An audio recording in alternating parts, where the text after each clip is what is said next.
On April the 1st, 1945, Joseph Stalin summoned his top commanders to Moscow to receive their orders for the capture of Berlin.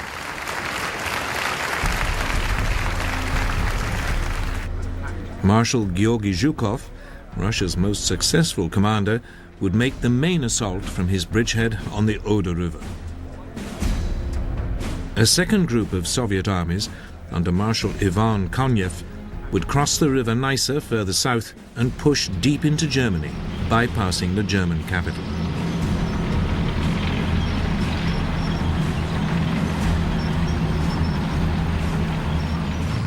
Between them, they represented a massive Soviet force of over 2.5 million men. They were equipped with 6,000 tanks and self-propelled guns, and 40,000 guns, mortars, and rocket launchers.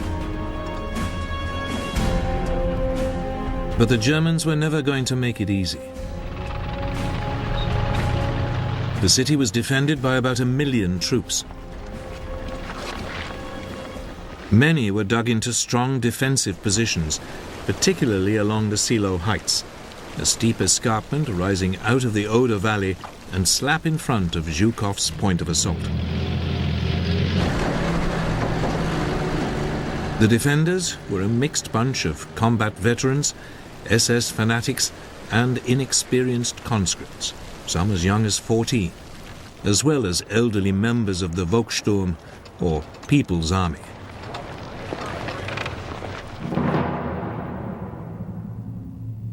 By now, Hitler had retired to a bunker under the Reichschancellery in Berlin.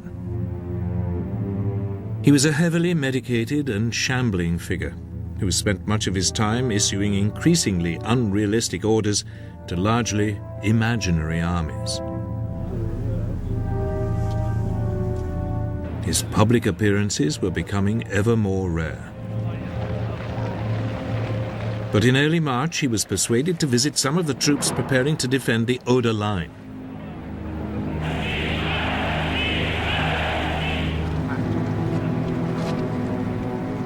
Later, in the same month, he emerged to inspect a small group of Hitler Youth soldiers.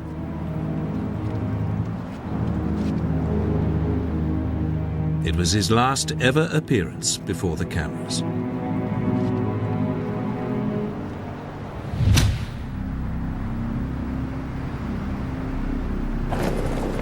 Then, on April 13th, 1945, the US President, Franklin Roosevelt, died of a heart attack. He had been one of the architects of the war, responsible for throwing America's might behind the Allied offensive.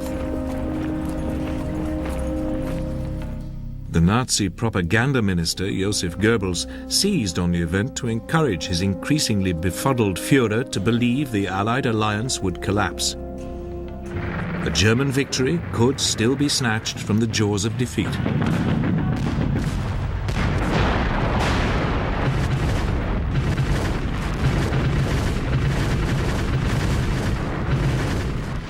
But any illusions were rapidly dispelled. 3 days after Roosevelt's death, Zhukov began his assault on Berlin.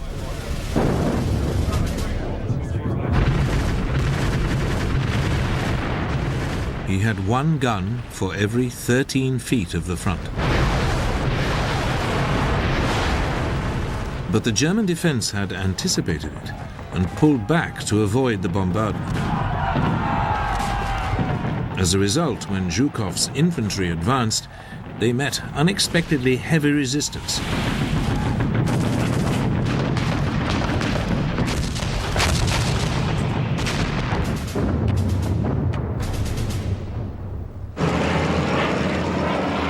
Desperate to retrieve the situation, Zhukov threw in his tanks. But they too were soon bogged down.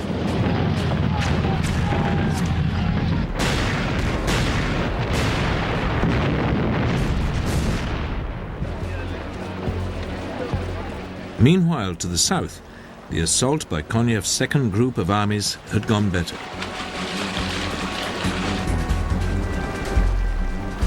His troops had crossed the Neisse River and were well on their way to the next obstacle, the River Spree.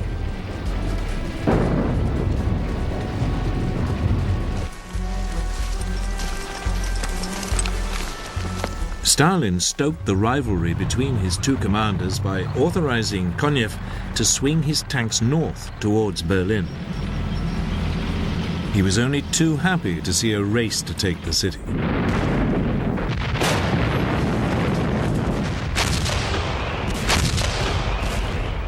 After 3 days of savage fighting, Zhukov's troops managed to enter the eastern suburbs of Berlin.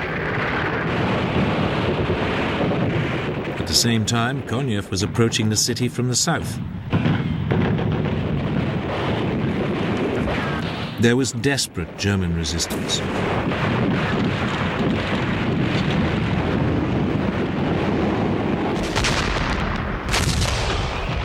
But on April the 25th, the Soviet armies met up and the final assault on Berlin began.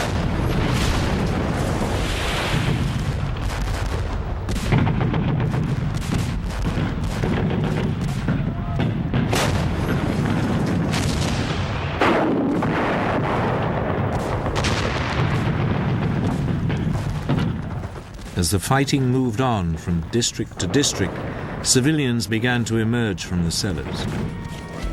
But the Russians took little notice of the flags of surrender.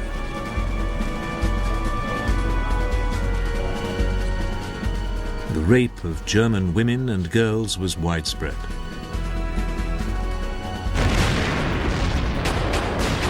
After 3 more days of fighting, the city's remaining defenders were pinned down in a narrow strip of central Berlin less than 2 miles wide.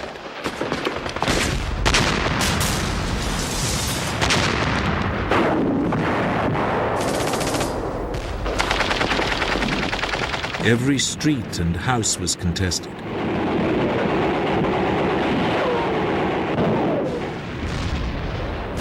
Then, on the morning of April the 30th, Soviet troops began an assault on the Reichstag, the German parliament building. Stalin regarded it as the symbol of Nazi power.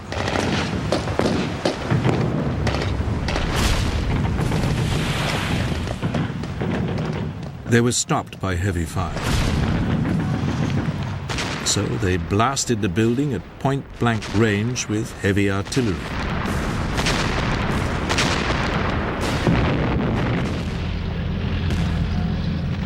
That evening, the Russians stormed it.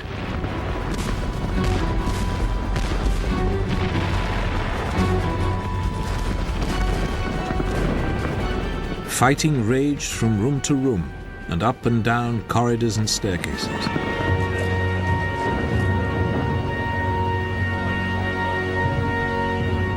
It would take 4 hours before the red flag could be hoisted on one of the towers.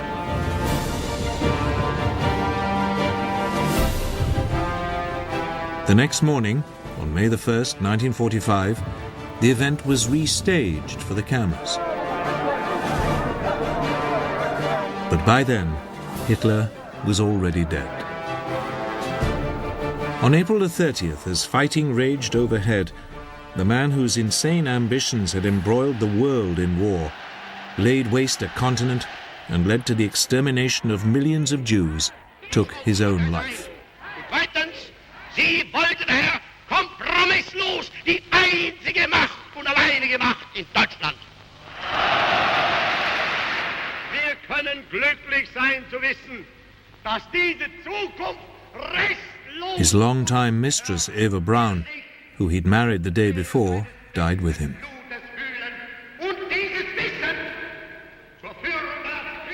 Their partially burned bodies were buried in the garden of the Reichschancellery.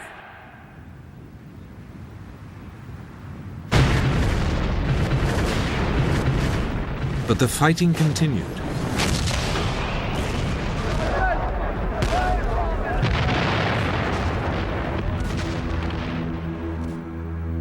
Hitler had appointed Grand Admiral Karl Dönitz his successor, and for the next few days the new leadership attempted to salvage something from its nation's cataclysmic defeat.